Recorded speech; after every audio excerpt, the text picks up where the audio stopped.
கர்த்தருடைய பரிசுத்த நாமம் மகிமைப்படுவதாக. இந்த நாளிலும் உங்கள் மத்தியிலே நான் என்ன செய்தி கொடுக்க வேண்டும் என்று தேவ சமூகத்திலே ஜெபிக்க காத்திருக்க கர்த்தர் கிருபை கொடுத்தார்.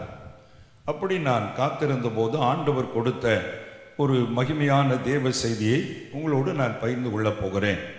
செய்திக்கு ஆதாரமாக எபிரெயருக்கு எழுதின நிருபம் 2வது அதிகாரம் 9வது வசனத்தை நாம் வாசிக்க கேட்போம். எபிரெயருக்கு எழுதின நிருபம் 2வது அதிகாரம் 9வது வசனம். நானே வாசிக்கிறேன். என்றாலும் தேவனுடைய கிருபையினால் ஒவ்வொருவருக்காகவும் மரணத்தை ருசி பார்க்கும்படிக்கு தேவ தூதரிலும் சற்று சிறியவராக்கப்பட்டிருந்த இயேசு மரணத்தை உத்தரித்தது நிமித்தம் மகிமையினாலும் கனத்தினாலும் முடிசூட்டப்பட்டதை காண்கிறோம் என்று இங்கே ஆண்டவருடைய வார்த்தை சொல்லுகிறது. இந்த வசனத்தின் ஆரம்பத்தை பாருங்கள். தேவனுடைய கிருபையினால் நாம் ஒவ்வொருவருக்காகவும் இயேசு கிறிஸ்து மரணத்தை ருசி பார்த்தார் என்று இங்கே நாம் வாசிக்கிறோம். நேற்றைய தினத்திலே குட் ஃப்ரைடே, பெரிய வெள்ளிக்கிழமை, ஆண்டவருடைய சமூகத்தில் ஆண்டவருடைய சிலுவையில் அவர் சொன்ன 7 வார்த்தைகளை குறித்து நாம் தியானிக்க ஆண்டவர் கிருபை தந்தார். அப்படி சிலுவையிலே அவர் 7வது சொன்ன வார்த்தை, பிதாவே உம்முடைய கைகளில் என் ஆவியை ஒப்புவிக்கிறேன் என்று சொல்லி தலையை சாய்த்து ஜீவனை விட்டார் என்று கர்த்தருடைய வார்த்தை சொல்லுகிறது. அப்படி இயேசு கிறிஸ்து சிலுவையிலே மரணத்தை ஏற்றுக்கொண்டார், மரிப்பதற்கு தன்னையே அர்ப்பணித்தார். இந்த வேத வசனம் எபிரெயர் 2:9 சொல்லுகிறது, மரணத்தை ருசி பார்க்கும்படிக்கு என்ற வார்த்தை இருக்கிறது. தேவன் என்று சொன்னால் அவருடைய அத்தியாயத்திலே மரணம் என்பதே கிடையாது. தேவன் என்பவர் சர்வ வல்லமையுள்ளவர், என்றென்றைக்கும் ஆளுகை செய்கிறவர், எவராலும் அசைக்க முடியாத என்றென்றைக்கும் உயிர் வாழக்கூடியவர் தான் தேவன். ஆனால் அப்படிப்பட்ட தேவன் ஏன் மரணத்தை ருசி பார்க்க வேண்டும்? ருசி பார்த்தல் என்றால், இப்போ பெண்கள் சமையல் செய்யும்போது கூட்டு நல்லா இருக்குதா அப்படின்னு முதல்ல கொஞ்சம் டேஸ்ட் பார்ப்பாங்க. இந்த டேஸ்ட் பார்க்கறதுலே அவங்க வைரஸில் நிரப்பிடுவாங்க. அந்த மாதிரி இவங்க இந்த காரியத்தை நம்ம ஒப்பிட்டு பார்க்கும் பொழுது தேவனுடைய சரித்திரத்திலே மரணம் என்பதே அவருக்கு கிடையாது. ஆனால் அவர் மரணத்தை டேஸ்ட் பண்ணி பார்க்கிறார். எதற்காக? மனிதனுக்கு மரணம் வந்து விட்டது. மனிதன் தன்னுடைய பாவத்தினாலே மரணத்தை தேடிக்கொண்டார். அந்த மரணத்திலிருந்து மனிதனை விடுவித்து அவனுக்கு அழியாத பேரின்ப பாக்கியத்தையும் அவன் இழந்து போன மகிமையும் அவனுக்கு கொடுக்க வேண்டும் என்பதற்காக மரணத்தை டேஸ்ட் பண்ணி பார்க்கிறார். சாத்தானிடம் சவால் விடுத்து ஆதி மனிதனாகிய ஆதாமுக்கு மரணத்தை கொண்டு வருவதற்கு காரணமாயிருந்த சாத்தானே, எனக்கு மரணத்தை கொண்டு வா, நான் அதை சேலஞ்ச் பண்ணி வெற்றி பெற்று மரணத்தை ஜெயித்து காட்டுகிறேன் என்று சொல்லி அந்த சேலஞ்சை ஏற்றுக்கொண்டு மனிதனுக்காக மரணத்தை ருசி பார்த்தார். ஒரு அல்லேலூயா சொல்லுவோமா? அதனால இந்த வசனம் சொல்கிறது, மரணத்தை உத்தரித்தது நிமித்தம். உத்தரித்தல் என்ற வார்த்தை மரணத்தை வெற்றி பெறுதல் என்பதனுடைய அர்த்தமாய் இருக்கிறது. இந்த வசனத்தில் மனிதன் தேவதூதனிலும் சற்று சிறியவனாக்கப்பட்டவன் என்று 7வது வசனம் சொல்லுகிறது. எபிரெயர் 2:7. அதே போல 9வது வசனத்தில் இயேசு கிறிஸ்துவை குறித்தும் அவர் தேவதூதரிலும் சற்று சிறியவர்கள் ஆக்கப்பட்டிருந்தார் என்று சொல்லப்பட்டிருக்கிறது. உண்மையிலே படைப்பிலே மனிதனை தேவன் அவரது சாயலிலே படைத்தார். மனிதன் தேவதூதர்களை விட விசேஷமானவர். அப்படி இருக்கும்போது மனிதன் தேவதூதரிலும் சற்று சிறியவராக்கப்பட்டிருந்தான் என்று சொல்லப்பட்டிருக்கிறது. அதனுடைய விளக்கம் என்ன அப்படின்னு சொன்னா, தேவனுடைய படைப்பிலே நம்முடைய தேவன் யாராலும் படைக்கப்பட முடியாதவர். நம்முடைய தேவன் எல்லாவற்றையும் படைக்கிற சிருஷ்டிகர்த்தர். ஆனால் அவரை யாரும் படைக்கவில்லை. அவர் என்றென்றைக்கும் அவராகவே இருக்கிறார். அதனாலதான் அவருக்கு பெயர் சொல்லப்படுகிறது, நான் இருக்கிறவராகவே இருக்கிற கர்த்தர். கைத்தட்டி அல்லேலூயா சொல்லுவோமா? ஆனால் மனிதன் கடவுளை உருவாக்கி இதுதான் கடவுள் என்று சொல்லுவானால் அவைகள் கடவுளாய் இருக்க முடியாது. காரணம், கடவுளை மனிதன் ஒருபோது உருவாக்க முடியாது. மனிதனால் உருவாக்கப்படுகிறவர்கள் கடவுளாகவும் இருக்க முடியாது. ஆகவேதான் நம்முடைய தேவன் என்றென்றைக்கும் இருக்கிறவர், யுக யுகமாய் இருக்கிறவர், ஒளியா இருக்கிறவர், வார்த்தையா இருக்கிறவர், ஆதி முதலா இருக்கிற கர்த்தர் அவர். அப்படிப்பட்ட மகிமை உள்ள தேவன் இந்த உலகத்தில் எல்லாவற்றையும் படைத்த பொழுது, இந்த உலகையே படைப்பதற்கு முன்பதாக தேவ தூதர்களை படைத்தார். தேவ தூதர்களை படைத்து அந்த தேவ தூதர்களை ஒரு கூட்டம் விழுந்து போய் சாத்தானை மாறின பின்பு மனிதனை படைத்தார். ஆக படைப்பு வரிசையில பார்க்கிற பொழுது தேவன் தான் என்றென்றைக்கும் இருக்கிறார். அதற்கு அடுத்தபடியாக தேவன் தேவ தூதர்களை படைக்கிறார். அந்த தூதர்களுக்கு அப்புறமாகத்தான் மனிதனை படைக்கிறார். ஆகவேதான் படைப்பு வரிசையில பார்க்கிற பொழுது மனிதன் தேவ தூதனை விட அடுத்த லெவலுக்கு வர்றான் ரேங்க்ல. அதனாலதான் சற்று சிறியவனாக்க பட்டிருந்த மனிதன் என்று சொல்லப்பட்டிருக்கிறது. ஆனா உண்மையிலே படைப்பில தேவன் மனிதனை அவர் சாயலிலே படைத்திருக்கிறார். இப்ப இயேசு தேவதூதனிலும் சற்று சிறியவராக்கப்பட்டிருந்தார் என்று இந்த வசனம் சொல்லுகிறது. அதன் பொருள் என்ன? இயேசு கிறிஸ்து மனிதனுக்காக செய்ய வேண்டிய காரியங்களை செய்யும்படி தேவன் என்ற ஸ்தானத்தில் இருந்து மனிதன் என்ற ஸ்தானத்துக்கு தம்மை தாமே வெறுமையாக்கி அடிமையின் ரூபம் எடுத்து மனுஷர் சாயலானார் என்று பிலிப்பியர் 2ஆம் அதிகாரம் சொல்கிறது.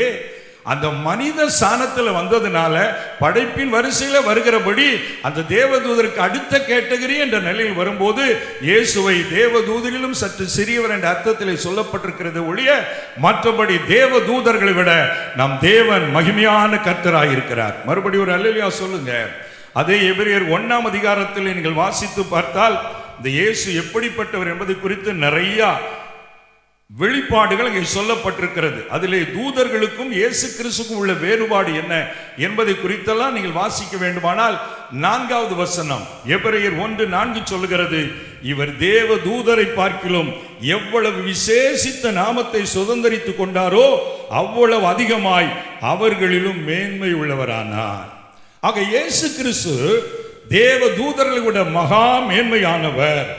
6வது வசனம் சொல்லுகிறது, மேலும் தமது முதற் பேரானவரை, அதாவது இயேசு கிறிஸ்துவை உலகத்தில் பிரவேசிக்க செய்த போது தேவ தூதர்கள் யாவரும் அவரை தொழுது கொள்ள கடவர்கள் என்றார். தேவ தூதர்கள் தேவனை தொழுது கொள்ளக்கூடியவர்கள். ஆகவே தேவனுடைய சமூகத்திலே பணிவிடை ஆவிகளாய் இருக்கிறார்கள் என்று 14வது வசனம் சொல்கிறது. மனிதனுக்கு பணிவிடை செய்யும்படி தூதர்களை கர்த்தர் வைக்கிறார். ஆகவே இந்த வசனங்களை எல்லாம் நீங்க தியானித்து பார்த்தால் தேவ தூதர்களை விட மனிதன் மேன்மையானவன், மனிதர்கள் தேவன் தூதர்களை விட கர்த்தர் தான் மகா மேன்மையான கர்த்தராக இருக்கிறார். அவை இதை நாம் விளங்கிக் கொள்ள வேண்டும். அப்படிப்பட்ட தேவன் மரணத்தை ருசி பார்த்தார் என்று சொல்லப்பட்டிருக்கிறது. ஏன் அவர் மரணத்தை ருசி பார்க்க வேண்டும்? ஆதியாமத்தின் புஸ்தகத்தில் 2வது அதிகாரம் 17வது வசனத்தில் மனிதனை படைத்து ஏதேன் தோட்டத்தில் வைத்த பொழுது ஆண்டவர் ஒரு கட்டளை கொடுக்கிறார். நீ இந்த நன்மை தீமை அறியத்தக்க விருட்சத்தின் கனியை புசிக்கும் நாளிலே சாகவே சாவாய் என்று ஒரு எச்சரிப்பை கொடுக்கிறார். ஆனால் மனிதன் படைக்கப்பட்ட பொழுது சாகா வரமுடியவனாக, என்றென்றைக்கும் தேவனை போல உயிர் வாழக்கூடியவனாகத்தான் அவன் படைக்கப்பட்டான். ஆதியாகமம் 3ஆம் அதிகாரம் 22வது வசனத்தை வாசித்து பார்த்தால் என்றென்றைக்கும் இனி உயிரோடு இராதபடிக்கு செய்ய வேண்டும் என்று அப்புறம்தான் தேவன் அந்த பிரமாணத்தை மாற்றுகிறார். ஏன்? மனிதன் தேவன் சொன்ன கட்டளையை மீறி பாவம் செய்ததின் விளைவாக அவனுக்கு மரணத்தை அவனே தேடிக்கொண்டு விட்டான். ஆகவே அந்த தேவனுக்கு கீழ்ப்படியாமல் போனது நிமித்தமாக, தேவனோடு செய்த உடன்படிக்கையை மீறினது நிமித்தமாக மனிதனுக்கு மரணம் வந்தது. ஆகவே கர்த்தர் சொன்ன அந்த எச்சரிப்பின் வார்த்தையின்படி சாகவே சாவா இந்த வார்த்தையின்படி மனிதன் மரணத்தை தேடிக்கொண்டான். ஆதியாகமத்தின் புஸ்தகம் 3வது அதிகாரத்தில் நீங்கள் வாசித்து பார்க்கிற பொழுது அங்கே 17 முதல் 20 வசனங்களை வாசித்து பார்த்தால் வருத்தம், வேதனை, துக்கம், சாபம் எல்லாம் மனிதன் வாழ்வில் வருகிறது. கடைசியில் ஆண்டவர் சொல்கிறார், நீ மண்ணாய் இருக்கிறாய், மண்ணுக்கு திரும்புவாய் என்று. தேவ சாயலின்படி படைக்கப்பட்ட மனிதன் பாவத்தின் விளைவாக மரணத்தை தேடிக்கொண்டதினாலே மண்ணிலிருந்து உருவாக்கப்பட்ட மனிதனுடைய சரீரம் மண்ணுக்கு போகக்கூடிய நினைவுக்கு மனிதனுடைய வாழ்க்கை வந்துவிட்டது. மனிதன் மரணத்தை ஏற்றுக்கொள்கிறவனாக மாறிவிட்டான். எனக்கு அன்பான கர்த்தருடைய பிள்ளைகளே, இப்படி என்றென்றைக்கு வாழக்கூடிய மனிதன் தன்னுடைய பாவத்தினாலே மரணத்தை தேடிக்கொண்டபடினாலே தேவன் அந்த மனிதனை அப்படியே விட்டுவிட விரும்பவில்லை. மறுபடியும் ஆண்டவருடைய கிருபையினாலும் இரக்கத்தினாலும் அந்த மரணத்தினின்று மனிதனுக்கு மறுவாழ்வு கொடுக்க வேண்டும். அந்த மரணத்தினின்று மீட்டு அவனுக்கு அழியாத நித்திய வாழ்வை கொடுக்க வேண்டும் என்று தேவன் வைத்த அன்பின் நிமித்தமாய் தேவாதி தேவனே மனித அவதாரம் எடுத்து பூமிக்கு வந்தார். அவருடைய பெயர் தான் ஆண்டவராகிய இயேசு கிறிஸ்து. இங்கே சிலர் கேள்வி கேட்பார்கள், ஆண்டவர் எப்போதும் தேவன் என்று நீங்கள் சொல்லுகிறீர்கள், இயேசு கிறிஸ்து தேவன் என்றும் சொல்லுகிறீர்கள். இயேசு கிறிஸ்து வந்து சுமார் 2025 வருடங்கள் தானே ஆகிறது. அப்படியானால் அதற்கு முன்னே யார் உங்களுக்கு தேவனா இருந்தது? அவர் வந்து 2025 வருஷம் தானே நீங்களாம் பண்டிகைலாம் கொண்டாடுறீங்க என்று சொல்லி சிலர் பைபிளை தெரியாதவர்கள் கேள்விகளை கேட்பார்கள். அப்படியானால் இயேசு கிறிஸ்து எப்படி தேவனா இருக்க முடியும் என்றெல்லாம் பல கேள்விகளை கேட்பாங்க. பொதுவாக நான் பைபிள்ல இருந்து அப்படிப்பட்ட கேள்வி கேட்கிற மக்களுக்கு நிறைய பதிலை கொடுப்பது உண்டு. அந்த மாதிரி வீடியோக்களை நான் போடுவது உண்டு. எனக்கன்பான கர்த்தருடைய பிள்ளைகளே, இயேசு கிறிஸ்து வந்து 2025 வருடம் ஆகிறதுனால அதுக்கு முன்ன அவர் தேவன் இல்லை என்ற எண்ணமே தவறானது. நீங்க பைபிளை பார்த்தீங்கன்னா முதல் வசனம் பைபிள் ஆதியாகமம் 1ஆம் அதிகாரம் 1வது வசனம் சொல்கிறது, ஆதியிலே தேவன் வானத்தையும் பூமியும் சிருஷ்டித்தார். ஆதி, இன் தி பிகினிங் என்று ஆங்கிலத்தில் சொல்லப்பட்டிருக்கிறது. அதாவது ஆதியிலே இந்த தேவன் இருக்கிறார். யார்? நம்முடைய தேவனாகிய கர்த்தர் இருக்கிறார். ஆதி தெய்வம் என்றால் யார் என்றால் நம்முடைய கர்த்தர் தான் ஆதி கடவுள். கைத்தட்டி அல்லேலூயா சொல்லுங்க. அதனால தான் கிறிஸ்தவ பாட்டு கூட ஒன்று இப்ப பாட டைம் இல்லை. ஆதி பிதா குமாரன் ஆவி திரியகருக்கு அனவரதமோ ஸ்தோத்திரம். ஆகவே கிறிஸ்துவ மார்க்கம் வந்து இடையில வந்தது. எங்க மார்க்கம் தான் ஆதியில உள்ளன்னு சொல்லுவாங்க. அப்படி இல்லை. பைபிள்ல முதல் வார்த்தையே ஆதியிலேயே உலகத்தை வானத்தை பூமியை படைப்பதற்கு முன்பதாகவே நான் இருக்கிறவராய் இருக்கிற தேவன் என்று கர்த்தர் சொல்லுகிறார். நம்ம தேவன் தான் ஆதி கடவுள். அதே போல வெளிப்படுத்தின விசேஷம் 22 அதிகாரத்துக்கு வருவீங்கன்னா இயேசு கிறிஸ்து சொல்லுகிறார், நான் அல்பாவும் ஒமேகாவுமா இருக்கிறேன் என்று சொல்லுகிறார். அது நம்ம ஊர் பாஷையில சொன்னா ஆனா முதல் அக்கன்னா வரைக்கும் நான் தான் இருக்கிறேன் அப்படின்னு சொல்றார். அதன் அர்த்தம் என்ன? உலக தோற்றத்துக்கு முன்னே நான் தான் அல்பாவாய் துவக்கமாய் இருக்கிறேன். நான் தான் இந்த உலகத்தின் முடிவு பரியந்தம் உங்களோடு கூட இந்த நடத்துகிற ஒமேகா அல்லது அக்கன்னா வரைக்கும் எல்லாம் நானா இருக்கிறேன் என்று ஆண்டவர் சொல்லுகிறார். இங்கேதான் அந்த ஆதியில் இருந்த தேவன் அந்த மனிதனுடைய பாவத்தின் நிமித்தம் ஏற்பட்ட மரணத்தின் நிமித்தமாக மனிதனுடைய பாவத்துக்கு பரிகாரம் செய்ய வேண்டும். பாவத்திற்கு பரிகாரம் செய்ய வேண்டுமானால் எல்லா மத நூல்களும் சொல்லுகிறது, ரத்தம் சிந்தப்பட வேண்டும், பலி செலுத்தப்பட வேண்டும்.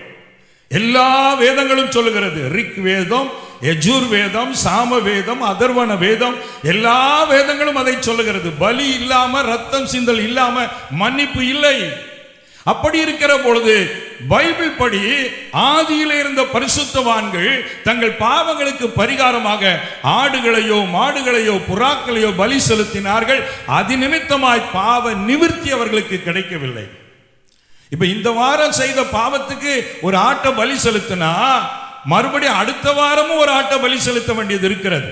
அப்ப ஏற்கனவே செலுத்தப்பட்ட பலி இப்பொழுது இருக்கிற பாவத்திற்கு பரிகாரத்தை தரல, மீண்டும் மீண்டும் பலி செலுத்தப்படுகிறது. ஆகவே தேவன் பார்க்கிறார், மனிதனுக்கு பாவத்துக்கு நிரந்தர ஒரு பரிகாரம் வேண்டும். அப்படியானால் மனிதனுடைய பாவத்திற்காக மனிதனே பலியாக வேண்டும். அப்படி பலியாக்கப்படுகிற ஒரு பலியான இருக்கிறவர் பரிசுத்தம் உள்ளவராய் இருக்க வேண்டும், பழுதில்லாதவராய் இருக்க வேண்டும், எந்த பிழையும் இல்லாதவராய் இருக்க வேண்டும். அப்படி பார்க்கிற பொழுது மனிதனிலே யாரும் பரிசுத்தமானவன் பரிபூரணமானவன் இல்லை. ரோமர் 3:23 சொல்லுகிறது, எல்லா மனுஷரும் பாவம் செய்து தேவ மகிமை இழந்தவர்களாய் மாறிவிட்டார்கள். ஆகவே அப்ப மனிதனுடைய பாவத்திற்கு பிராயச்சித்தம் செய்து அவனுக்கு விடுதலை கொடுத்து மறுபடி மரணத்திலிருந்து ஜெயத்தை கொடுப்பதற்கு ஒரு நிரந்தர பரிசுத்தமான பலி வேண்டுமே. அப்படிப்பட்ட நிலையில தான் தேவன் பார்க்கிறார், பூமியில எவரும் தகுதி இல்லை, தேவனாய் இருக்கிற நான், ஆதியில இருக்கிற, என்றென்றும் இருக்கிற, ஒளியாய் இருக்கிற, வார்த்தையாய் இருக்கிற நானே மனித அவதாரம் எடுத்து நான் போகிறேன்னு சொல்லி அவர்தான் கன்னி மரியாள் இடத்தில் பரிசுத்த ஆவியின் மூலமாய் கர்ப்பவதி ஆக்கப்பட்டு அவர் பூமியிலே மனிதனாய் அவதரித்தார். கை வைத்து அல்லேலூயா சொல்லுங்க. அப்படி அவர் பூமியிலே மனிதனாய் பிறந்துதான் 2025 வருடம் ஏறக்குறைய ஆகிறதை தவிர இவர் இடையில் வந்த தேவன் அல்ல, என்றென்றைக்கும் ஆதியில் இருக்கிற அவர்தான் இவர். அதனால்தான் இயேசு கிறிஸ்து தன்னுடைய ஊழியத்தின் பாதையிலே அடிக்கடி சொல்லுவார், நானே அவர். சீசர்கள் பயத்தினால் அலறிக் கொண்டிருந்த போது இரவின் 4ஆம் ஜாமத்திலே கடலிலே நடந்து வருகிறார். சீசர்கள் பயந்து அலறுகிறார்கள். இயேசு சொல்லுகிறார், நான் தான், பயப்படாதீர்கள். யார் நான்? நான் தான் இருக்கிறவராகவே இருக்கிற அந்த கர்த்தர் என்று சொல்லி கர்த்தர் சொல்லுகிறார். கைத்தட்டி அல்லேலூயா சொல்லுங்களேன். ஆகவே பிரியமானவர்களே, இயேசு இடையிலே வந்த தேவன் அல்ல, என்றென்றைக்கும் இருக்கிறவர். மனிதனுக்காய் மனித அவதாரம் எடுத்து வந்ததான் 2025 வருஷம் ஏறக்குறைய ஆகிறது. ஆகவே இவர் இடையில உள்ள தேவன் அல்ல. அப்ப அந்த தேவனே மனிதனுக்காய் பலியாக்கப்படுவதற்காகத்தான் பிறந்தார். தான் தேவன் என்பதை நிரூபிக்கும்படி அற்புதங்களையும் அடையாளங்களையும் செய்தார். கடைசியிலே பாவமே செய்யாமல், குற்றமே செய்யாமல் அநியாயமாய் அவர் குற்றஞ்சாட்டப்பட்டு சிலுவையிலே மரணத்தை ஏற்றுக்கொண்டார். அவரை நியாயம் விசாரித்த பிலாத்து என்ற நீதிபதி ஜட்ஜ் சொன்னார், இவரிடத்தில் நான் ஒரு குற்றத்தையும் காணேன். ஆனாலும் மக்கள் எல்லாரும் அவரை சிலுவையில் அறையும் என்று கூச்சல் போட்டதுனால எனக்கு அதில் உடன்பாடு இல்லை, நீங்களே பார்த்துக் கொள்ளுங்கள் என்று கை கழுவி விட்டார் பிலாத்து. அப்படி ஒரு பாவமும் செய்யாம நமக்காக, நம்முடைய பாவங்களுக்காய் இயேசு தண்டனை ஏற்றுக்கொண்டார். அதனால்தான் ஏசாயா 53:5 சொல்லுகிறது, நம்முடைய மீறுதல்களின் நிமித்தம் அவர் காயப்பட்டு நம்முடைய அக்கிரமங்களின் நிமித்தம் அவர் நொறுக்கப்பட்டார், நமக்கு சமாதானத்தை உண்டு பண்ண ஆக்கினை அவர் மேல் வந்தது. ஆகவே தேவன் மனிதன் மேல் வைத்த அன்பு எவ்வளவு பெரியது என்று பாருங்கள். நாம் பாவிகளா இருக்கிற பொழுதே நம்மேல் அன்பு வைத்து அந்த தேவன் என்ற சாணத்தை துறந்து, பரலோக மகிமையை துறந்து, பூமியிலே அடிமையின் ரூபத்தை போல மனுஷ அவதாரம் எடுத்து நமக்காக சிலுவையிலே மரணத்தை ஏற்றுக்கொண்டார். ஏன் அவர் அப்படி ஏற்றுக்கொண்டார்? மனிதனுக்கு மறுவாழ்வு கொடுக்க. கவனிங்க பிரியமானவர்களே, இப்படி மனிதனுக்கு மரணம் வருவதற்கு மனிதன் தான் காரணம். மரணம் என்று சொல்லும் பொழுது நமக்கு தெரிந்ததெல்லாம், சரீரத்தில் நம்முடைய ஆவி எடுத்துக்கொள்ளப்படுவது, சரீரத்தை விட்டு உயிர் போகிறது தான் மரணம் அப்படின்னு நம்ம எல்லாருக்குமே தெரியும். இந்த உலகத்தில் எத்தனையோ விஞ்ஞான காரியங்கள் கண்டுபிடிக்கப்பட்டிருக்கிறது. இப்போ ரீசெண்டா எல்லா வேர்ல்டு ஃபுல்லா பரம்பிக் கொண்டிருக்கிறது ஏஐ டெக்னாலஜி, ஆர்டிபிஷியல் இன்டெலிஜென்ஸ் என்று சொல்லக்கூடிய ஒரு டெக்னாலஜி. அது ரொம்ப பயங்கர விளைவை ஏற்படுத்தி கொண்டிருக்கிறது. அப்படிப்பட்ட எத்தனையோ காரியங்கள் இருந்தாலும் கூட மரித்து போன ஒரு மனிதனுக்கு உயிர் கொடுக்கக்கூடிய டெக்னாலஜி ஒருவரும் இதுவரை கண்டுபிடிக்கிறது இல்லை, கண்டுபிடிக்க போறதும் இல்லை. மரணம் என்பது எல்லா விஞ்ஞானத்துக்கும் சவால் விட்டு கொண்டிருக்கிறது. காரணம், அந்த மரணத்தை ஜெயிப்பதற்கு ஒரே ஒருவரால் தான் முடியும், அவர்தான் ஆண்டவராய் இயேசு கிறிஸ்து. அல்லேலூயா. ஆகவே பிரியமான கர்த்தருடைய பிள்ளைகளே, இப்படி இந்த சரீரத்திலே உள்ள மரணத்தை குறித்து மாத்திரம்தான் நமக்கு தெரியும். ஆனா பைபிள் படி பார்த்தா 3 விதமான மரணங்கள் இருக்கிறது. ஆண்டவர் இயேசு கிறிஸ்து சிலுவையிலே மரித்து எழுந்ததின் மூலமாக இந்த 3 வித மரணத்தையும் ஜெயித்து நமக்கு புது வாழ்வை தருகிறவராய் இருக்கிறார். அதை குறித்து நான் கொஞ்சம் விளக்கமா பைபிள் இருந்து உங்களுக்கு சொல்றேன் பாருங்களேன்.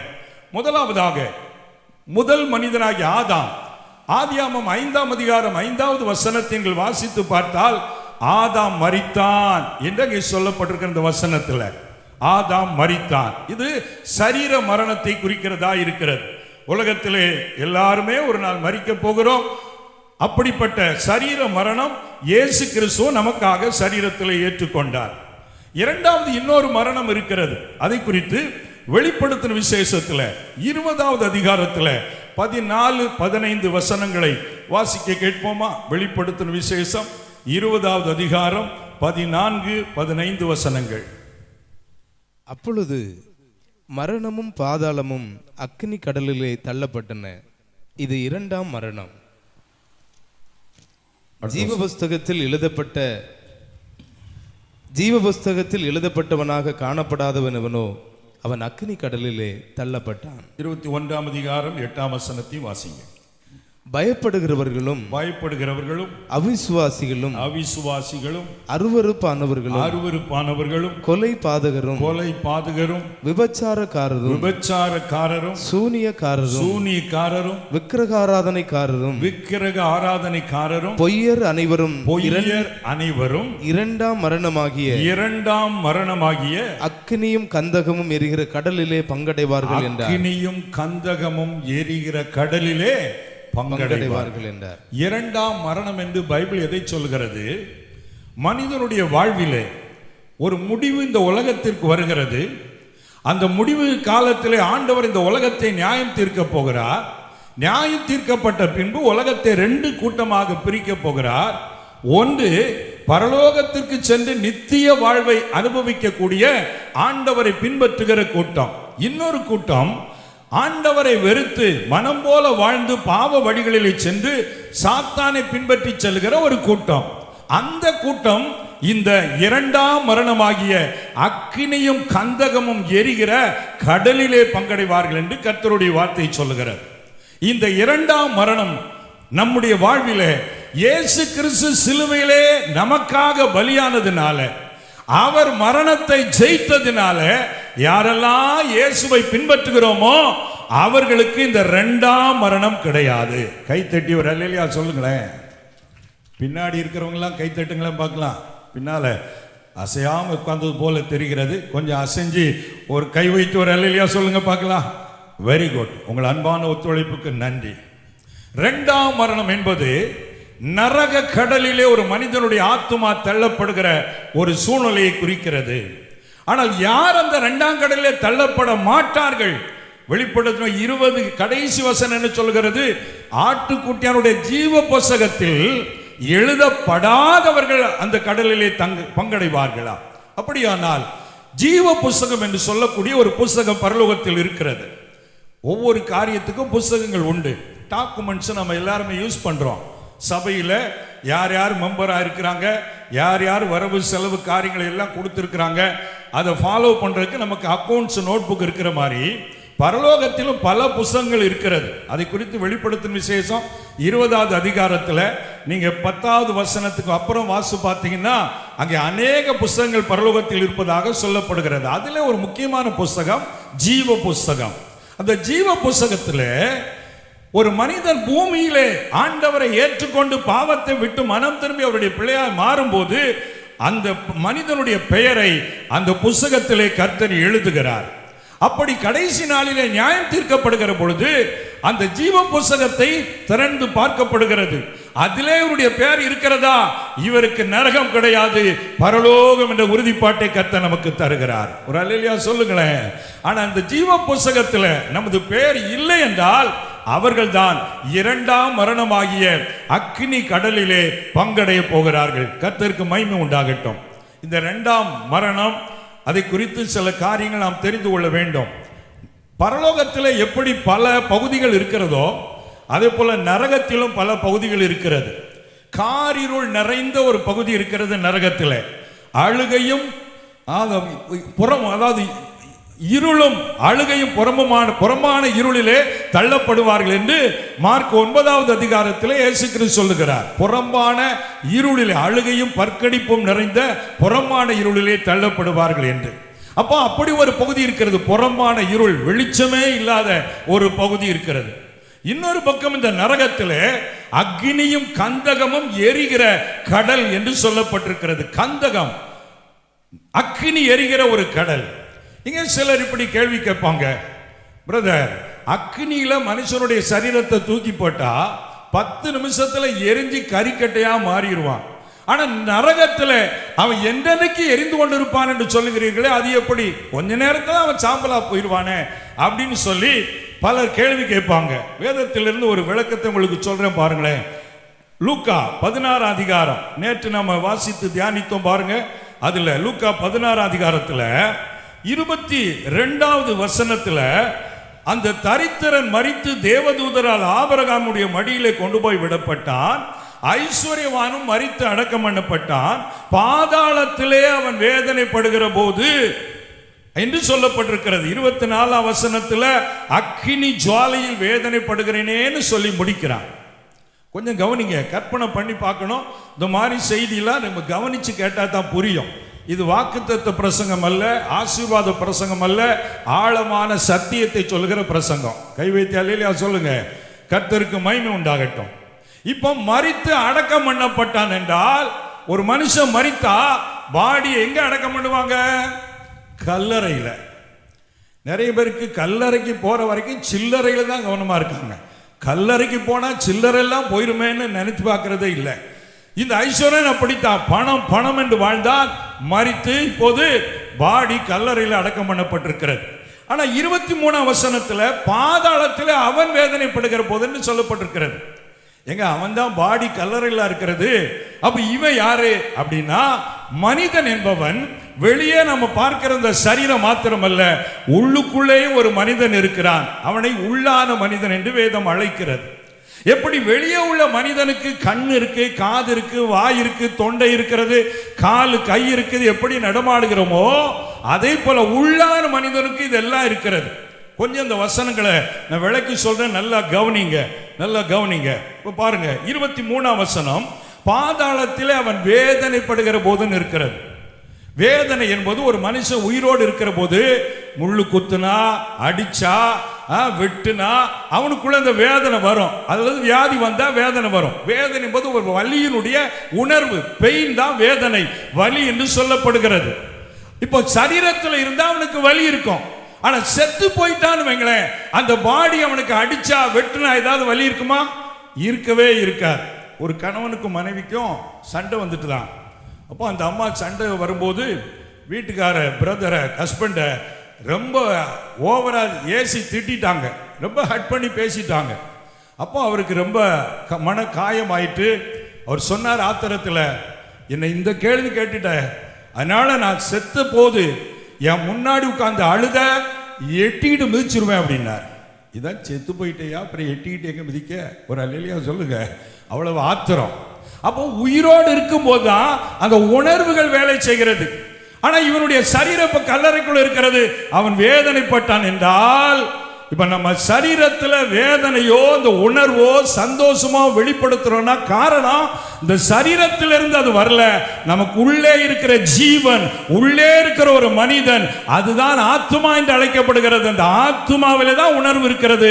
இப்போ இந்த ஐஸ்வர்யனுடைய சரீரம் கல்லறையில் இருந்தாலும் ஆத்துமா தான் பாதாளத்தில் வேதனைப்படுகிறது. அந்த ஆத்துமாவுக்கு அழிவு கிடையாது. ஆத்மாவுக்கும் உள்ளே ஒரு ஆவிக்குரிய சரீர அமைப்பு கொடுக்கப்படுகிறது. அந்த சரீரத்துக்கு சாவே கிடையாது. அதுதான் உள்ளான மனிதன் என்று அழைக்கப்படுகிறது. அப்ப வேதனை அது மாத்திரம் இல்ல. அதே லூக்கா 16:23 வசனத்தை பாருங்க. தூரத்திலே ஆபிரகாமையும் அவன் மடியிலே லாசருவையும் கண்டான்னு போட்டிருக்கு. கண்டான்னாலே பார்த்தான் என்று அர்த்தம். பார்க்கிறதுக்கு என்ன வேணும்? கண்ணு வேணும். இவன் சரீரத்தில் உள்ள கண்ணு கல்லறையில் இருக்கு. ஆனா இங்கே அவன் பார்த்தான் என்றால் அப்ப உள்ளான மனுஷனுக்கு ஒரு கண் இருக்குது. நம்ம இப்ப இந்த சரீரத்திலே வாழும் போது அந்த உள்ளான மனிதனுடைய கண்களை ஆவியானவர் திறக்கும் பொழுதுதான் தரிசனம் சொப்பனங்களை பார்க்கிறோம். பரலோக ரகசியங்களை பார்க்கும்படி கர்த்தர் கிருபை கொடுக்கிறார். கை தட்டி அல்லேலூயா சொல்லுங்க. அதே போல பாருங்க, கண்டான் 24 வசனத்துல, அப்பொழுது அவன் தகப்பனாகி ஆபிரகாமே, நீர் எனக்கு இறங்கி லாசரு தன் விரலின் நுனியை தண்ணீரில் தோய்த்து என் நாவை குளிர பண்ணும்படி அவனை அனுப்ப வேண்டும், இந்த அக்கினி ஜுவாலையில் வேதனைப்படுகிறேனே என்று கூப்பிட்டான். கூப்பிட்டான்னா அவனுக்கு என்ன இருக்குன்னு அர்த்தம்? வாய் இருக்குன்னு அர்த்தம். அவன் பாருங்க, நாவை குளிர பண்ணும்படி சொல்றான். நாவு இருக்கிறதுன்னு அர்த்தம். அவனுக்குள்ளே தாகம் இருக்கிறது. இதெல்லாம் புறம்பான மனுஷனுக்குள்ளே இந்த ஆத்துமா சரீரத்தில் இருக்கும் போது அந்த உணர்வுலாம் இருக்குது. இப்போ சரீரத்தை விட்டு இந்த ஆத்துமா எடுத்துக்கொள்ளப்பட்டா சரீரத்தில் எதுவுமே இருக்காது. ஆனால் அந்த ஆத்துமாவுக்கு எல்லா உணர்வும் அப்படியே இருக்கும். அதனால தான் பைபிள் அநேக காரியங்களை உள்ளான மனுஷனை குறித்து போதிக்கிறதை நாம் பார்க்க முடியும்.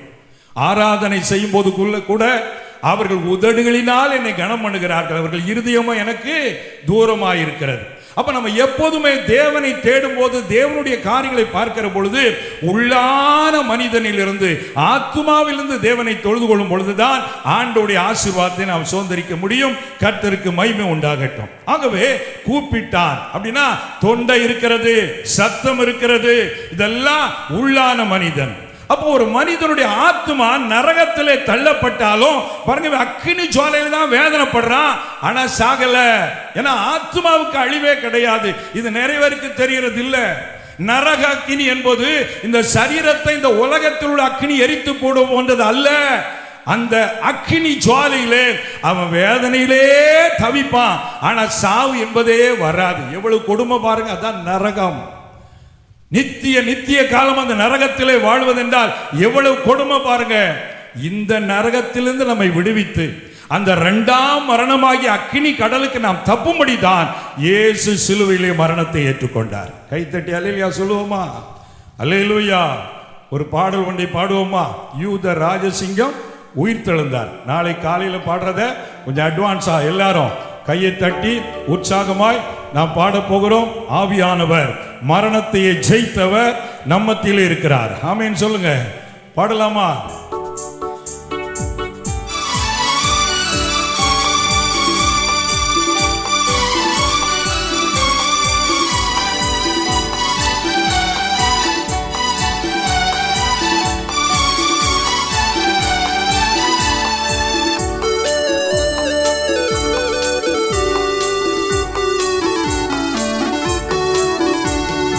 யூத ராஜசிங்கம் உயிர்த்தெழுந்தார், யூத ராஜசிங்கம் உயிர்த்தெழுந்தார், உயிர்த்தெழுந்தார், நரகை ஜெயித்தெழுந்தார். யூத ராஜசிங்கம் உயிர்த்தெழுந்தார், மரணத்தின் சங்கிலிகள் தெரிபட்டன, மரணத்தின் சங்கிலிகள் தெரிபட்டன, தெரிபட்டன, நொடியில் முறிபட்டன. யூத ராஜசிங்கம் உயிர்த்தெழுந்தார், உயிர்த்தெழுந்தார், நரகை ஜெயித்தெழுந்தார். யூத ராஜசிங்கம் உயிர்த்தெழுந்தார். வேதாள கணங்கள் ஓடிடவே, வேதாள கணங்கள் ஓடிடவே, ஓடிடவே, உருகி வாடிடவே. யூத ராஜசிங்கம் உயிர்த்தெழுந்தார், யூத ராஜசிங்கம் உயிர்த்தெழுந்தார். எழுந்தார் என்ற தோனி எங்கும் கேட்குதே, எழுந்தார் என்ற தோனி எங்கும் கேட்குதே, எங்கும் கேட்குதே, பயத்தை எங்கும் நீக்குதே. யூத ராஜசிங்கம் உயிர்த்தெழுந்தார், யூத ராஜசிங்கம் உயிர்த்தெழுந்தார். சத்தம் ஒரு அல்லேலூயா சொல்லுங்க பார்க்கலாம். இவ்வளவு சத்தம் தான் வருமா? மருமக்கள் மாறலாம், மாமியாரை திட்டுற மாதிரி நினைச்சுக்கிட்டு ஒரு அல்லேலூயா சொல்லுங்க. கர்த்தரை துதிப்பதற்கு நாம உற்சாகத்தை வெளிப்படுத்த வேண்டும். அல்லேலூயா. சரி, பிரியமான கர்த்தருடைய பிள்ளைகளே, இயேசு சிலுவையிலே மரித்ததின் மூலமாய் அவர் இரண்டாம் மரணமாகிய அக்கினியும் கந்தகமும் எரிகிற கடலுக்கு நம்முடைய ஆத்மாவை தப்புவித்திருக்கிறார். கைத்தட்டி அல்லேலூயா சொல்லுவோமா?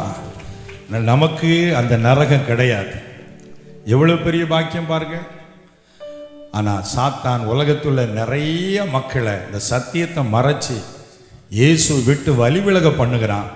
ஆனால் கர்த்தர் நம்முடைய கண்களை திறந்து பாரு, உனக்காக நான் எவ்வளவு தியாகம் செய்திருக்கின்று நம்மை அதுக்கெல்லாம் விலக்கி தப்புவித்து ரட்சித்து அவருடைய பிள்ளைகளாய் மாற்றி இருக்கிறார். அந்த மக்கள் எல்லாரும் இந்த ஆண்டவரை அறிய நாம ஜெபிக்கணும், சுவிசேஷம் அறிவிக்கணும். அந்த பொறுப்பை கர்த்தர் நமக்கு தந்திருக்கிறார். அப்போ இரண்டாம் மரணம் என்ற அக்கினி கடலுக்கு நம்மை தப்புவிப்பதற்காகத்தான் இயேசு மரணத்தை ஏற்றுக்கொண்டார். இப்போ முதல் மரணம் சரீர மரணம்னு சொன்னேன். இரண்டாவது மரணம் இந்த எரிகிற அக்கினி கந்தகம் எரிகிற கடல் என்று சொன்னேன். இந்த ஐஸ்வர்யவன் அதில் போய் மாட்டிக்கிட்டான். அவனுக்கு தப்புவிக்க வழியே கிடைக்கல. மனம் திரும்பாம போனதுனால தான் அவன் அந்த ஆசீர்வாதத்தை இழந்துட்டான். மனம் திரும்புதல் என்பது ரொம்ப முக்கியம். மதம் மாறுதல் அல்ல, மனம் மாறுதல். ஆனா ஒரு ஆத்மா இந்த மனம் திரும்பி ஆண்டவரை ஏற்றுக்கொள்ள கூடாது என்பதில் சாத்தான் ரொம்ப கவனமா இருக்கிறான். ஏன் சாத்தான் மனம் திரும்புதலை தடுக்கிறான்? அது மனம் திரும்புதல்ங்கிற வார்த்தையை மதத்தை பரப்புறாங்க, மதம் மாத்துறாங்க, எந்த வார்த்தையை பரப்பி விடுறான். உண்மையில நம்ம யாரையும் மதம் மாத்துறது இல்ல, மதம் மாறுவதனால பிரயோஜனம் இல்லை. மனம் திரும்பினால் பரலோக ராஜ்யம் அவர்களுக்கு சமீபமா இருக்கிறது. கைத்தட்டி அல்லேலூயா சொல்லுங்க. ஆகவே மதம் மாறுவது அவசியம் இல்லை. கல்யாணத்துக்காக பெண்ணு கிறிஸ்தவ பொண்ணு, ஆகவே நான் மதம் மாறுறேன், நோ யூஸ். உள்ளத்திலே ஆண்டவரை மெய்யான ரட்சகர் என்று ஏற்றுக்கொண்டு பாவத்தை விட்டு மனம் திரும்பி ஆண்டவருடைய பிள்ளையா மாறினால்தான் பரலோகத்திலே அவருடைய பெயர் எழுதப்படுகிறது. ஆகவே மதம் மாற்றுகிற வேலை யாரும் செய்வதில்லை. அதை செய்யும்படி கர்த்தர் சொன்னதும் இல்லை. அவனா அப்படி தவறான செய்தியை பரப்பி சுவிசேஷத்தை தடை பண்ணணும். அதான் சாத்தானுடைய நோக்கம். அவங்க அதுக்காக நிறைய காரியங்களை செய்யறாங்க. ஏன் சாத்தான் சுவிசேஷத்தை தடுக்கிறான் தெரியுமா? மத்தேயு 25:41 சொல்லுகிறது, சாத்தானுக்கு நியமிக்கப்பட்ட இடம்தான் அந்த நரகம், நரக கடல். சாத்தான் தன்னுடைய இருப்பிடத்திற்கு ஆட்களை இழுத்து கொண்டு போவதற்காக சுவிசேஷம் அறிவிக்கப்பட்டா, இயேசுவை ஏற்றுக்கொண்டா, ஆண்டோடைய பிள்ளையா மாறிட்டா, ஐயோ அவன் பரலோகத்துக்கு போயிடுவானே, போக விடக்கூடாது என்பதற்காகத்தான் சுவிசேஷத்துக்கு அவ்வளவு எதிர்ப்பு வருகிறது. சுவிசேஷம் அவ்வளவு வல்லமை உள்ளது. அதனால ஆண்டவரை பற்றி நீங்க யாருக்காவது சொல்லுவீங்கன்னு சொன்னா தடை வந்தாலும் சொல்லிக்கொண்டே இருங்க. அந்த சுவிசேஷம் அந்த ஆத்மாவை நரகத்திலிருந்து விடுவித்து பரலோகத்துக்கு கொண்டு வரக்கூடியதாக இருக்கிறது. கவனிங்க. இப்போ இந்த சரீர மரணத்தை ஆதாமுக்கு தேவன் அனுமதித்தார், அவன் பாவத்தின் நிமித்தமாக. இரண்டாவது மரணம் அக்னி கடல் என்ற மரணம். மூன்றாவது ஒரு மரணம் சொன்னீங்களே, அது என்ன பிரதர் அப்படின்னா, எசேக்கியேல் தீர்க்கதரிசியின் புத்தகம் 18வது அதிகாரம் 4வது வசனம் சொல்கிறது. அதே போல 20வது வசனமும் சொல்கிறது, பாவம் செய்கிற ஆத்துமாவே சாகும். அப்போ பாவம் செய்தால் எது சாகுமோ? ஆத்துமா சாகும். இப்போ ஆதியாகமம் 2வது அதிகாரம் நீங்க 16க்கு வருவீங்கன்னா, இந்த கனியை புசிக்கும் நாளிலே சாகவே சாவா என்று கட்டளையிட்டார். ஆதாமும் ஏவாள் அந்த கனியை புசித்தாங்க, ஆனா உடனே சாகல. அப்புறமும் அவங்க உயிரோடு இருந்தாங்க. ஆனால் தேவன் வருகிறார் என்று அவருடைய சத்தத்தை கேட்டவுடனே ஓடி ஒளித்துக் கொள்கிறார்கள். அப்ப சாகவே சாவான்னு சொன்னாரே, சாகலைன்னா சரீர பிரகாரமாய் அவங்க சாகல, மரிக்கல, ஆத்துமாவிலே மரித்து விட்டார்கள். இந்த ஆத்தும மரணம் என்ன செய்கிறது? இப்ப நீங்க ஆத்துமாவிலே ஜீவனோடு இருக்கிறீர்களா அல்லது உயிர்ப்பிக்கப்பட்டிருக்கலாம் என்பதை நீங்கள் அறிந்து கொள்ளலாம். அதாவது இந்த ஆதாமும் ஏவாளும் அந்த கனியை சாப்பிட்ட மாத்திரத்தில், அதற்கு முன்பு வரை தேவன் வருகிறார் என்றால் அவளோடு ஓடிப்போய் அவரை சந்திப்பார்கள், அவரோடு பேசுவார்கள். ஆதாமும் தேவனும் ஒரு நண்பரை போல பழகி பேசிக் கொண்டிருந்தார்கள். தேவன் தாம் படைத்த எல்லாவற்றையும் ஆதாமிடத்தில் கொண்டு வருகிறார். பறவைகள், மிருகங்கள் எல்லாவற்றையும் கொண்டு வந்து, ஆதாமே இதுக்கு பெயர் வைடா அப்படின்னு சொல்றார். படைத்த தேவனுக்கு பெயர் வைக்க தெரியாதா? அந்த மனிதனுக்கு அவ்வளவு சலாக்கியத்தை கொடுத்திருந்தார். அவ்வளவு ஒரு நண்பரை போல அவங்க உறவாடி வந்தாங்க. கல்யாணம் ஆற வரைக்கும் நம்மால் நல்லா தான் இருந்தார். ஒரு அலையிலையா சொல்லுங்க, நான் உங்களை சொல்லல, ஆதாம சொல்றேன். இந்த ஏவாள் வந்ததுக்கு அப்புறம் தான் மாப்பிள்ளை மிஸ்டேக் பண்ணிட்டார். கர்த்தருக்கு ஸ்தோத்திரம். எனக்கன்பானவர்களே, இந்த ஏவாளை சாத்தான் வஞ்சித்து பாவம் செய்து வைத்து அதற்கு பின்பு ஆதாமையும் பாவத்திலே விழ வைத்து விட்டான். இப்போ அந்த பழத்தை சாப்பிட்ட உடனே அவர்களுக்கு ஒரு உணர்வு தெரிய வருகிறது, நாம் நிர்வாணிகளாக இருக்கிறோம் அப்படின்னா. அதுக்கு முன்னால தேவ மகிமை அவர்களை மூடி இருந்தது. இப்போ குழந்தைகள் பிறக்கிறாங்க, சின்ன பிள்ளைகள் குடும்பங்கள்ல. அப்ப பிறக்கிற குழந்தைக்கு நம்ம ட்ரெஸ் இல்லாம வந்திருக்கோங்கிற எண்ணம் இருக்குதா? கிடையாது. அந்த பிள்ளை வளர வளர வளரதான் அந்த மாம்ச உணர்வு வருகிறது, ட்ரெஸ் போடணும், ட்ரெஸ் போடணும். அதே போலத்தான் தேவன் மனிதனை படைத்த பொழுது பாவமே இல்லாத உலகா இருந்ததுனால அவங்க ட்ரெஸ்ஸே இல்லாம தேவ மகிமை மூடி இருந்தது. பாவ எண்ணமே இல்லாத அளவுக்கு தெய்வீகமாய் வாழ்ந்து வந்தார்கள். எவ்வளவு அருமையான படைப்பு! ஆனா இந்த மரத்தின் கனியை சாப்பிட்டு பாவம் செய்த உடனே மகிமை விலகிவிட்டது. அவர்கள் ஆவிக்குரிய கண்கள் மூடப்பட்டு மாம்ச கண் திறந்து, ஐயோ நிர்வாணிகள் என்று சொல்லி இலைகளை தைத்து உடையாக போட ஆரம்பிக்கிறார்கள். அடுத்து தேவன் தேடி வருகிறார். ஆதாமே நீ எங்கே இருக்கிறாய்? நான் தேவனுக்கு பயந்து தோட்டத்துக்குள்ள ஒளித்துக் கொண்டிருக்கிறேன் என்று சொல்லுகிறார். அப்ப ஆத்துமாவிலே ஒரு மரித்த மனிதனுடைய நிலைமை என்ன தெரியுமா? தேவனை சந்திக்க அவனுக்கு தைரியம் கிடையாது. ஏன் இன்றைக்கு ஜெபம் பண்ண வாருங்கள் என்றால் பலர் வருவதில்லை. கிரிக்கெட் பார்க்கலாமன்னா உடனே வருவான், சீரியல் பார்க்கலாமன்னா சிஸ்டர் பலர் உடனே வருவாங்க. ஆனா ஜெபம் பண்ண வாங்க அப்படின்னா ஓடி ஒளித்துக் கொள்கிறது போன்ற நிலை. காரணம் என்ன? அவங்க சரீரத்தில் ஜீவன் இருக்குது, ஆத்துமாவிலே ஜீவன் இல்லை. ஆகவே ஆத்துமா மரித்த நிலையில் இருக்கிறனால தான் தேவனை சந்திக்க வருவதில்லை. எனக்கன்பான தேவனுடைய பிள்ளைகளே, உங்களுக்கு உள்ளத்தின் ஆழத்திலிருந்து ஜெபம் பண்ணணும், பைபிள் படிக்கணும், கர்த்தரை தேடணும், இந்த வாஞ்செல்லாம் எப்போ வரும்னா ஆத்துமா உயிர்ப்பிக்கப்பட்டால் தான் அந்த வாஞ்சை வரும். ஆமீன் சொல்லுங்க. சந்தான தேவன் என்று ஒரு மனிதர் வாழ்ந்து வந்தார். ஆண்டவருக்கு விரோதமாக செயல்பட்டவர். ஆண்டவர் இயேசு கிறிஸ்துவினுடைய சிலுவையை தரையிலே படம் போல வரைந்து கொண்டு அதன் மேலே ஏறி நின்று மிதிப்பாராம், காரி உமிழ்வாராம். இயேசுவே உமக்கு வல்லமை இருந்தா என்ன நீர் தண்டியும் பார்ப்போம், என்ன நீர் அடியும் பார்ப்போம் என்றெல்லாம் காரியங்களை செய்வார் கிறிஸ்துவுக்கு விரோதமாக. சுவிசேஷம் யாராவது சொல்ல வந்தா அவர்களுக்கு விரோதமாய் செயல்படுவார்.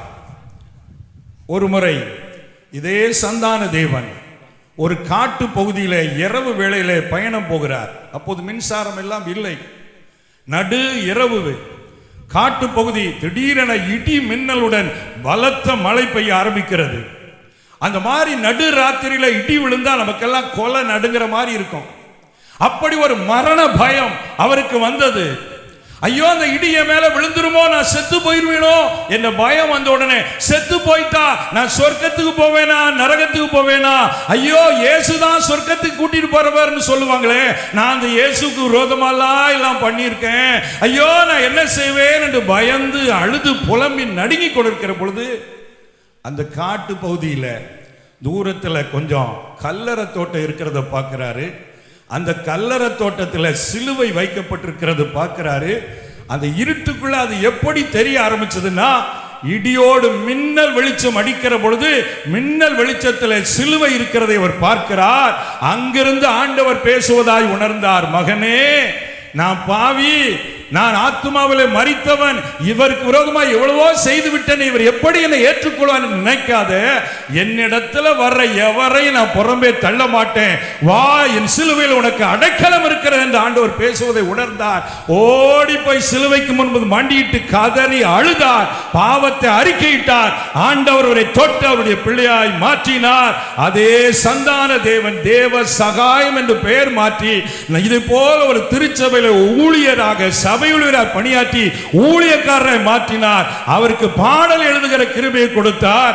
அவர் எழுதின பாடல்ல ஒன்றுதான், வா பாவி மலைத்து நில்லாதே வா, என்னிடத்தில் ஒரு நன்மையும் இல்லை என்று எண்ணி திகையாதே, உன்னிடத்தில் உள்ளபடியே வா, நான் உன்னை அப்படியே ஏற்றுக்கொள்ள ஆயத்தமாக இருக்கிறேன். எனக்கு அன்பான சகோதரர்களே சகோதரிகளே, ஆத்துமாவை போல விருட்சத்தின் தோட்டங்களுக்குள்ளே ஒளித்து கொண்டது போல ஆண்டவரை விட்டு நீங்க தூரமா இருக்கலாம். நான் பாவம் செய்து விட்டேன், நான் ஆண்டவரை தேடுவதற்கு தகுதி இல்லை, ஐயா நான் மோசமான ஆளு, என்னை யாருமே ஏற்றுக்கொள்ள மாட்டாங்க, அந்த ஆண்டவர் என்னை எப்படி ஏற்றுக்கொள்ள நினைக்கிறீங்களா? நீ இருக்கிறபடியே வா. எப்படிப்பட்ட பாவி புறம்பே தள்ளாத தேவன் உன்னை இன்றைக்கு ஏற்றுக்கொண்டு அவருடைய சிலுவையின் ரத்தத்தினால் உன்னை கழுவி உன் ஆத்துமாவிலே ஜீவனை தந்து உன்னையும் அவருடைய பிள்ளையாய் மாற்ற வல்லவராய் இருக்கிறார். அல்லேலூயா, அல்லேலூயா.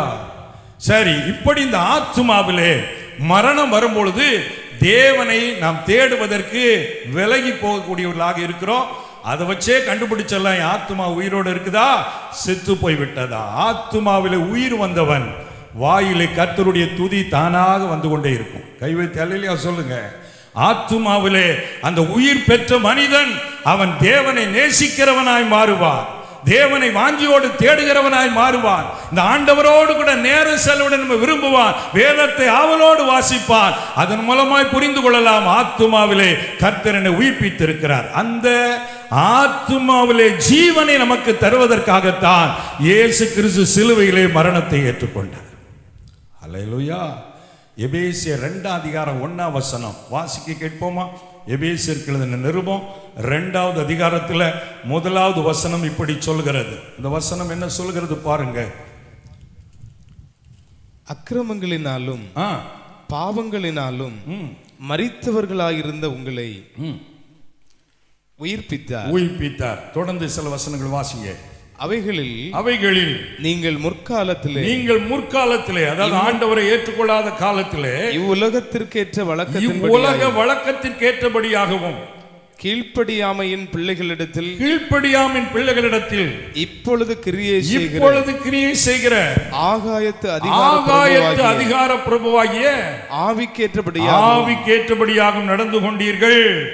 அவர்களுக்குள்ளே அந்த உலகத்தாருக்குள்ளே நாம் எல்லாரும் முற்காலத்திலே நமது மாம்ச இச்சையின்படியே நடந்து நமது மாம்சமும் மனசும் விரும்பினவைகளை செய்து சுபாவத்தினாலே மற்றவர்களைப் போல கோபாக்கினையின் பிள்ளைகளாயிருந்தோம். தேவனோ இரக்கத்தில் ஐஸ்வர்யம் உள்ளவராய் நம்மில் அன்பு கூர்ந்த தம்முடைய மிகுந்த அன்பினாலே அக்கிரமங்களில் மரித்தவர்களாய் இருந்த நம்மை கிறிஸ்துவுடனே கூட உயிர்ப்பித்தார். கிருபையினாலே ரட்சிக்கப்பட்டீர்கள். கைத்தட்டி அல்லேலூயா சொல்லுங்க. இப்போ தெரியுதா இயேசுனுடைய மரணத்தினுடைய பவர்? அவர் மரித்தது ஏன், மரணத்தை ஏன் ருசி பார்த்தார்? மனிதனை நரக அக்கினி கடந்து மீட்டெடுக்க வேண்டும். அதே வேளையில தேவனை விட்டு தூரமாயிருக்கிற மனிதன் ஆத்துமாவிலே உயிர்ப்பிக்கப்பட்டு தேவனோடு ஐக்கியப்பட வேண்டும். அல்லேலூயா, அல்லேலூயா. இது ஆத்துமாவிலே நடக்கிற ரகசியம். வெளியே பார்த்த ஆள் அப்படியே தான் இருப்பானா, உள்ளுக்குள்ள அந்த பாவ உணர்வு வரும்போது அறிக்கையிட்டு, இயேசுவே எனக்கு ஜெபம் பண்ண வாஞ்சை இல்லை, பைபிள் படிக்க வாஞ்சை இல்லை, எனக்கு பாவம் செய்ய தான் ஆசையா இருக்கு, மனசும் மாம்சமும் விரும்பினவர்களை நான் செய்து நான் இச்சைக்கு அடிமையா இருக்கிறேன், கோபாக்கினி பிள்ளையா இருக்கிறேன்ப்பா, எனக்காய் மரித்தவரே என்னையும் ஏற்றுக்கொள்ளும், என்னையும் மன்னியும் என்று நீங்கள் கதறி ஒப்பு கொடுப்பீங்கன்னு சொன்னா, அந்த சிலுவையிலே மரணத்தை ஏற்றுக்கொண்ட இயேசுனுடைய ரத்தம் உங்களை கழுவி சுத்திகரிக்கும். ஆத்துமாவிலே அந்த ரத்தம் இறங்க இறங்க இறங்க அங்க உள்ளத்தில் ஒரு மாற்றம் உண்டாக ஆரம்பிக்கிறது, மனம் திரும்பல் உண்டாகிறது. உங்களை அறியாமலே உங்கள் வாய் துதிக்க ஆரம்பிக்கும். ஏசப்பா என்னை ஒப்பு கொடுக்கிறப்பா, என்னை மன்னிச்சிருங்கப்பா, என்னை மன்னிச்சிருங்கப்பான்னு கண்ணீர் விட்டு கதறி அழுவீர்கள். கர்த்தர் உங்களை தம்முடைய பிள்ளையாய் மாற்றி ரட்சிக்கப்பட்ட ஒரு பிள்ளையாய் உங்களை மாற்றி விடுகிறார். அல்லேலூயா. ஒரு பழைய பாடல் உண்டு, நான் பாட விரும்புகிறேன். கெட்ட மகன் போல் துஷ்டனாய் அலைந்தே கெடுவஞ்சத்தால் நலிந்தே, கெட்ட மகன் போல் துஷ்டனாய் அலைந்தே கெடுவஞ்சத்தால் நலிந்தே, இட்டமாய் மகன் என பாத்திரன் அல்லனா, இஷ்டமாய் மகன் என பாத்திரன் அல்லனா, என்னை ரட்சித்திடல் உந்தன் நிமித்தமே அப்பனே, எத்தனை தீரல் என் பாவம் என் தேவனே, எளியன் மேல் இறங்கையனே, நித்தம் என் இருதயம் தீயதன் பரனே, நித்தம் என் இருதயம் தீயதன் பரனே, நிலைவரம் எனில் இல்லை நீ என் தாவரமே, எத்தனை தீரல் என் பாவம் என் தேவனே, எளியன் மேல் இறங்கையனே. அல்லேலூயா. நித்தம் நம் இருதயம் தீயதா இருக்கிறது. கெட்ட மகனைப் போல துஷ்டமாய் நாம் வாழ்ந்து கொண்டிருக்கிறோம். அப்படிப்பட்ட நம்மை ரட்சித்து ஆத்துமாவிலே உயிர்ப்பிக்கப்பட்டு இப்ப இயேசுவோடு கூட அமர வைக்கப்படுகிறோம். அதே எபேசியர் 2 அதிகாரம் 6-7 வசனம் படி சொல்கிறது பாருங்க. கிறிஸ்து இயேசுவுக்குள் அவர் நம்மிடத்தில் வைத்த தயவினாலே தம்முடைய கிருபையின் மகா மேன்மையான ஐஸ்வர்யத்தை வருங்காலங்களில் விளங்க செய்வதற்காக கிறிஸ்து இயேசுவுக்குள் நம்மை அவரோட கூட எழுப்பி உன்னதங்களிலே அவரோடு கூட உட்காரவும் செய்தார். கிருபையினால விசுவாசத்தை கொண்டு ரட்சிக்கப்பட்டீர்கள். இது உங்களால் உண்டானதல்ல, இது தேவனுடைய ஈவு. சத்தம் ஒரு அல்லேலூயா சொல்லுங்களேன். பிரியமானவர்களே, அதுக்குத்தான் அவர் மரணத்தை ருசி பார்த்தார். மனிதன் மேல் எவ்வளவு அன்பு பாருங்க. நரகத்தின் தண்டனையிலிருந்து மனுஷனை விடுவிக்கணும். ஆத்துமாவிலே மரித்த மனிதன் பாவம் மன்னிக்கப்பட்டு உயிர்ப்பிக்கப்பட்டு ரட்சிக்கப்பட்டு அவன் உலகத்திலே வாழ்ந்தாலும் சரீரம் இருந்தாலும் ஆவியிலே உன்னதத்திலே உட்கார வைக்கப்பட்ட ஒரு மனிதனாய், தேவ அதிகாரம் பெற்ற ஒரு மனிதனாய், கர்த்தருடைய பிள்ளை என்ற ஒரு ஸ்தானத்திலே கர்த்தர் கொண்டு வருகிறார். அதற்காகத்தான் மரணத்தை ருசி பார்த்தார். மூன்றாவது மரணத்திற்கு வருவோம். சரீரத்திலே எல்லாரையும் போல ரட்சிக்கப்பட்ட நமக்கும் மரணம் வரத்தான் செய்கிறது. அப்ப இயேசு சிலுவையிலே மரணத்தை ஏற்றுக்கொண்டு மரித்து உயிரோடு எழுந்தாரே, அப்ப நமக்கு ஏன் உடனே அந்த மரிக்காத ஒரு வாழ்வை தரல? அப்ப அதற்கு என்னதான் பரிகாரம்?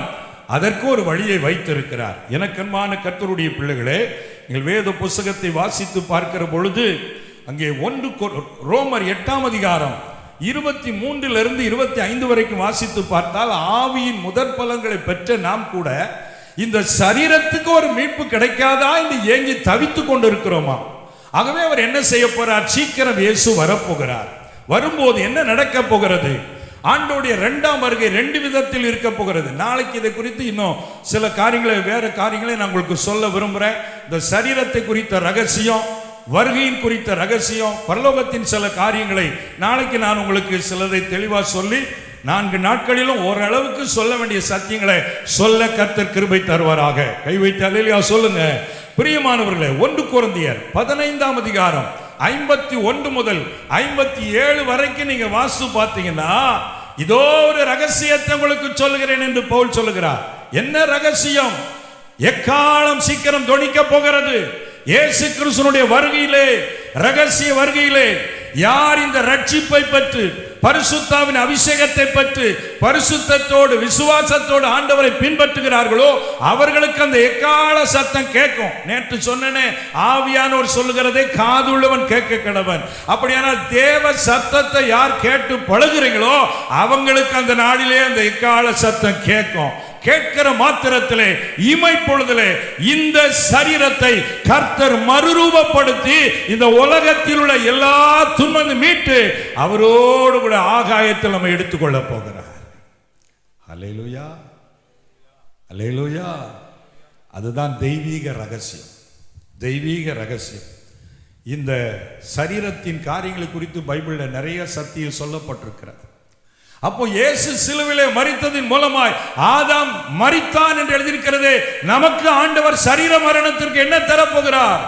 அந்த ரகசிய வருகையிலே நாம் அவர் வரும்போது உயிரோடு வாழ்ந்தோம்னா அப்படியே நம்முடைய சரீரத்தை மறுரூபப்படுத்தி அவரோடு கூட ஆகாயத்திலே பறந்திடுவோம். அதெல்லாம் குறித்து நிறைய பழைய பாடல்கள் இருக்கிறது. பரலோகத்தை பற்றி நம்ம கன்வென்ஷன் கூட்டங்களில், சபை புஸ்தகங்களில் நிறைய பாட்டு இருக்கிறது. நான் போகிற இடத்துல சொல்லுவேங்க, நான் சொல்ல விரும்புகிறேன். பாடல் பாடும் பொழுது கன்வென்ஷன் கூட்டங்களிலே கன்வென்ஷனுக்கு ஏற்ற பாடல்களை பாடணும். மரணத்தை குறித்த பாட்டு, நித்தியத்தை குறித்த பாட்டு, சுவிசேஷ பாட்டு, புறஜாதி மக்களோடு ஆண்டவர் பேசுகிறது போல் உள்ள பாட்டெல்லாம் பாடினாதான் அந்த பாடல் மூலமாய் புறஜாதிகள் தொடப்படுவார்கள், ரட்சிக்கப்படுவார்கள். ஒரு அல்லேலூயா சொல்லுங்க. இப்போ நான் போகிற இடத்துலலாம் பார்க்குறேன், ரீசெண்டா எந்த பாட்டெல்லாம் ஹிட் ஆயிருக்கோ அதையே தான் கூட்டங்கள்லையும் பாடுறாங்க. அது ஆராதனை பகுதியிலே பாடக்கூடிய பாட்டு. அப்ப நம்ம இதெல்லாம் கவனம் செலுத்தணும். வருவாய் தருணம் இதுவே அழைக்கிறாரே ஆண்டவர் இயேசு உன்னை, அது ஒரு சுவிசேஷ பாடல். அந்த நாள் இன்ப நாள், இன்ப நாள், ஆட்டுக்குட்டி பின்னே போவார், பாட்டு பாடுவார், பரலோகத்துக்கு போக நீனும் வா. அப்படிப்பட்ட பாடல்கள் அதெல்லாம் அடுத்த ஜெனரேஷனுக்கு நம்ம கடத்த வேண்டிய பொறுப்பு நமக்கு இருக்கிறது. ஒரு அல்லேலூயா சொல்லுங்க. அதனால பாடகர் குழு அன்பா நான் கேட்டுக்கொள்றேன், நீ அடுத்த மீட்டிங்ல ஒரே இந்த துதி பாடல்களா டைப் பண்ணாதபடிக்கு சுவிசேஷ பாடல், பழைய பாடல், ஒரு 20 வருஷம் 50 வருஷத்துக்கு முன்னாடி உள்ள பாட்டெல்லாம் இப்போ உள்ள வாலிபர்களுக்கு தெரியாது. அவன் எல்லாம் வாய்க்குள்ள நுழையாத பாட்டா படித்தா தான் அவனுக்கு டான்ஸ் வருது. அப்ப அடுத்த ஜெனரேஷனுக்கு பழைய கருத்துள்ள சத்தான பாடலை கடத்த வேண்டிய பொறுப்பு இருக்கு. அப்பதான் அந்த பாடல் அடுத்த தலைமுறைக்குள்ளே கடந்து போகும். ஒரு ஆமேன்னு சொல்லுங்களேன். ஆகவே பிரியமானவர்களே, அதுல கவனம் செலுத்தணும். நம்ம ஆராதிக்கிற நேரத்திலே ஆராதனை பாடல் பாடலாம், மற்ற நேரங்களிலே சுவிசேஷ பாடல்கள், எச்சரிப்பின் பாடல்கள், நரகத்தை குறித்த பாடல்கள்லாம் கற்றுக் கொடுக்கும் போது அதை கேட்கிற மக்கள் சந்திக்கப்படுவார்கள். கர்த்தருக்கு மகிமை உண்டாகட்டும்.